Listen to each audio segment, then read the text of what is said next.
लोग सम्मान से जिज्ञासु दाजी भी कहते हैं। दाजी तो समझ में आता है, ये जिज्ञासु दाजी कहाँ से आ गया? मुझे भी पता नहीं ये कौन जिज्ञासु ऐड किया।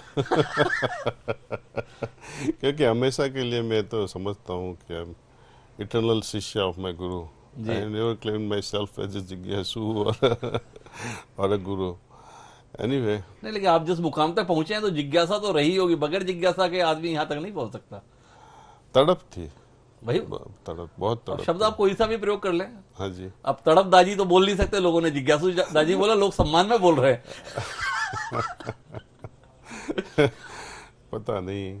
आई think it you some grace, some blessings जी। ऑफ गुरु जी को। उनकी कृपा के बिना आगे गाड़ी नहीं बढ़ती है आगे। जी। लेकिन क्या आपको ऐसा कौतूहल रहता था कि नई चीज जानने का, या ये क्यों इस प्रकार की अनुभूति हो रही है, इस प्रकार का कुछ? मुझे एक ही खौफ था कि शौक कि जो रामकृष्ण परमहंस बोलते थे कि आई कैन सी मदर।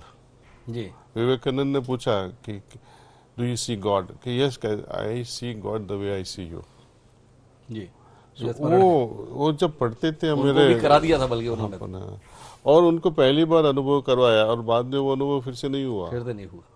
क्योंकि उनको दुनिया में काम करना था। कि इस अनुभव में तो रह गया तो फिर तो नशे में रहेगा तो काम कैसे होएगा। ठीक हुआ। तो ब्रह्म विद्या का नशा होता है, जी। उससे अपनी जो फर्ज है वो निभाना है, जी। भूल नहीं जाना है। तो ये तड़प के साथ ही होएगा। ये तड़प जब ईश्वर प्राप्ति के लिए होती है तो उसके साथ साथ समाज कल्याण की भी होनी चाहिए। जी। उसके बिना ये जब दोनों नहीं जुड़ेंगे तब वो इम्बैलेंस हो जाएगा। जी।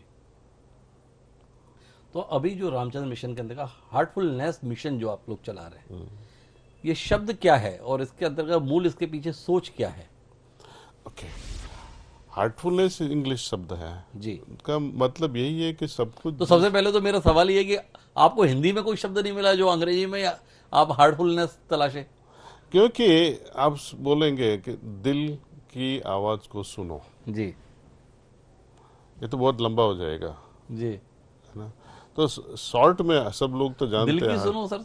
दिल की सुनो वो भी हो सकता है, तो आप कह सकते हैं दिल की सुनो जी। दुनिया वालों। तो हार्टफुलनेस इज सब कुछ ऐसे करें कि हम दिल को साथ में रखे हुए, हार्ट को साथ में रखे हुए, जी। सोचना भी, काम करना भी और नहीं करना भी। पर दुनिया में रहना है तो दिमाग से काम लेना पड़ता है। दिल की सुन के कौन अपना घर चला पाता है? दिल दिमाग से जब हम काम शुरू करते हैं, गलत तो है नहीं, यदि हम दिमाग ठीक ढंग से लॉजिकली आगे आ जाए। जी। स्वामी विवेकानंद भी कहते थे कि इंटेलेक्ट विच जी। Is related with the mind. जी। मनस जब सही ढंग से तर्क लगाता है तो वो उसका परिणाम वही आएगा जो हम दिल से आता है। जी। लेकिन 1000 बार सोचने के बाद हम वो यहाँ पहुँचते हैं। जब दिल सोचता है, दिल को महसूस होता है, तो एक क्षण में हो जाता है। जी।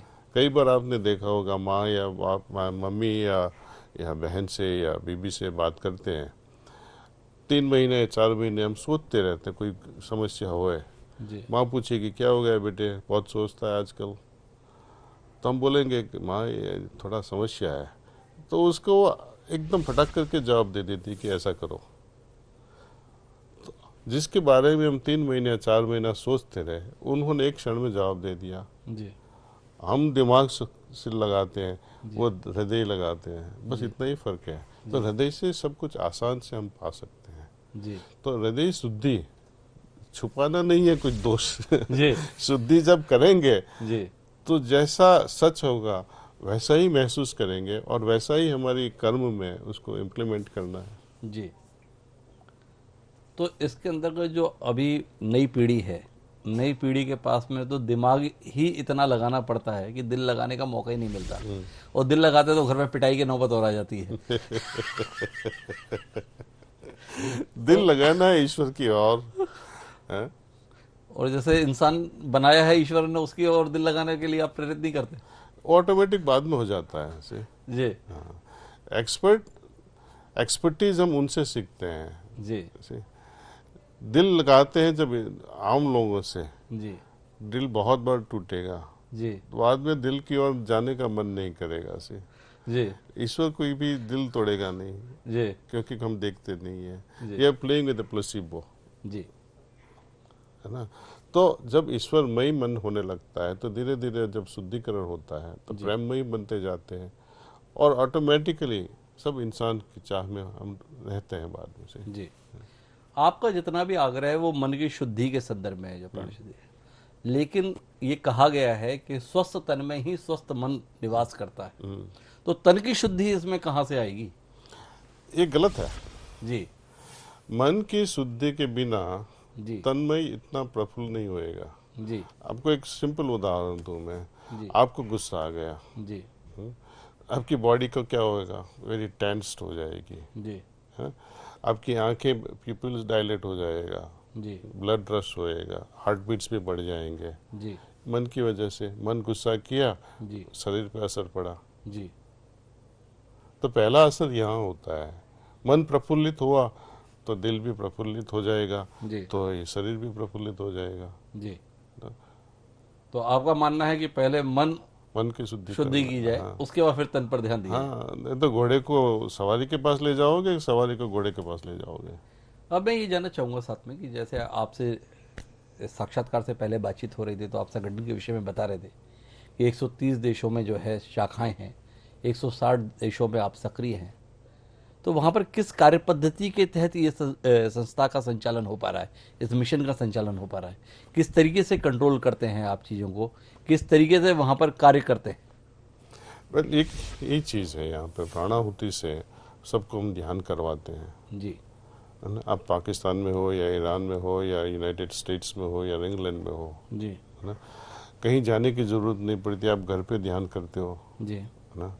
कई जगह पे हमने आश्रम बनाए हैं जहाँ सब लोग इकट्ठे मिलके महीने में एक बार या हफ्ते में एक बार वहाँ जा सकते हैं और ध्यान सब में मिलके सब ध्यान कर सकते हैं। जी तो इसमें खास प्रक्रिया तो है नहीं, सिर्फ ध्यान की है जी सब, और इससे सब कुछ महसूस होता है। सब लोग धीरे धीरे धीरे धीरे बदलते जाते हैं। 2014 में आपने इस संस्थान का नेतृत्व प्रकट तौर पर संभाला है। क्या कार्य योजना आने वाले समय के लिए है आपके इस संगठन के संदर्भ में? किस तरीके का विस्तार देने की कल्पना है आपके जहन में?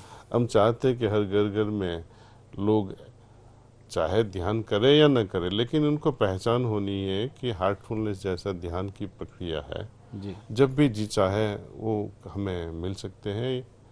पर्सनली तो नहीं मिल पाएंगे, लेकिन हमारी संस्था से कह सकते हैं कि हमें ध्यान करना है। जी जब भी कोई भी आदमी को दिल में हुआ कि चलो ध्यान करना है, तो उनको एक ही चीज़ याद आनी है, हार्टफुलनेस। जी। क्योंकि ये इसमें कुछ गड़बड़ नहीं है। आप कोई इतने बाबा आम के आदमियों के लिए इतने सारे कर रहे हैं, कुछ राजनेताओं के लिए नहीं सोच रहे हैं आप इस प्रकार के शिविर लगाने की? साहब आप हंसाने की कोशिश कर रहे हैं मुझे, हैं? नहीं, आप उसके बारे फंसेंगे में कैसे? आप तो दिल से सोचने वाले व्यक्ति हैं। दिल वाला आदमी कहाँ फंसता है? दिमाग वाले हैं जो फंस जाते हैं।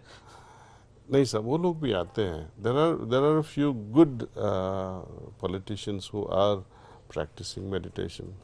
ऐसे नहीं कि सब पॉलिटिशियंस बुरे हैं, कई लोग अच्छे भी हैं, जी हैं? और ज़्यादा अच्छे भी हो सकते हैं। जी। चलिए अब मैं छत्तीसगढ़ पर आता हूँ। छत्तीसगढ़ काफ़ी लंबे समय बाद आपका आना हुआ है, जो हम निजी चर्चा कर रहे थे तो 2011 के बाद आप यहाँ आए हैं।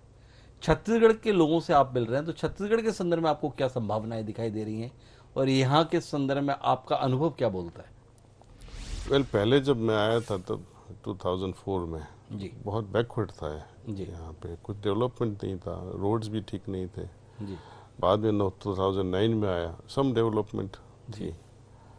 2012 में आया और अब जब मैं आ रहा हूँ तो दुनिया बदल गई है, जी।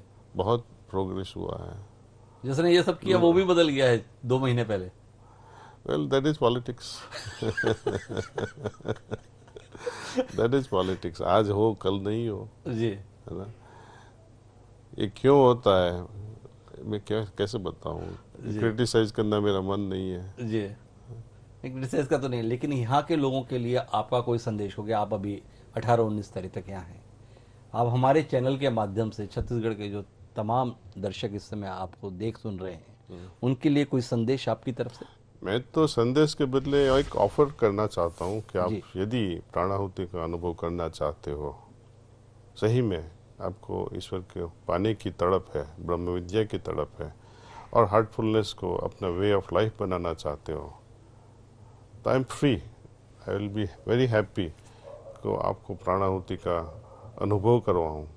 अब जब भी जी चाहे between now and 6 o'clock tonight, आधे घंटे के लिए आंख बंद करके बैठिए, देखो क्या होता है। अपने हृदय में ख्याल कीजिए कि ईश्वरीय प्रकाश मौजूद है। बस इतना ही। विचार आए तो आने दो, इतना याद करो कि मैं ध्यान में बैठा हूँ। तो मैं यहाँ से आपको प्राणाहुति को ट्रांसमिट करूँगा और ईश्वर की मर्जी से मैं चाहता हूँ, वो प्रार्थना करता हूँ कि आपको सही में अच्छा अनुभव हो और जीवन धन्य हो जाए। तो ये दादी की भावुक अपील थी आप सबसे कि आप प्राणाहुति ध्यान की कोशिश करें, वो अपनी तरफ से आपको ट्रांसमिट करेंगे। कुल मिला के एक सुयोग्य अवसर आपके पास में है। निश्चित रूप से छत्तीसगढ़ के लिए सौभाग्य की बात है कि ऐसी शख्सियत जो है इतने समय के लिए छत्तीसगढ़ प्रवास पर आई हुई है। दादी, आपने अपनी व्यस्तताओं के बीच में हमारे लिए समय निकाला, हमारे दर्शकों को इतनी उपयोगी जानकारी दी और हमारी निजी तौर पर भी शुभकामनाएं हैं कि जिस मिशन को लेकर आप चले हैं आप और आगे बढ़ें और एक अलग ऊंचाई जो है आपको हासिल हो। आपका बहुत बहुत धन्यवाद। Thank you Dwivedi.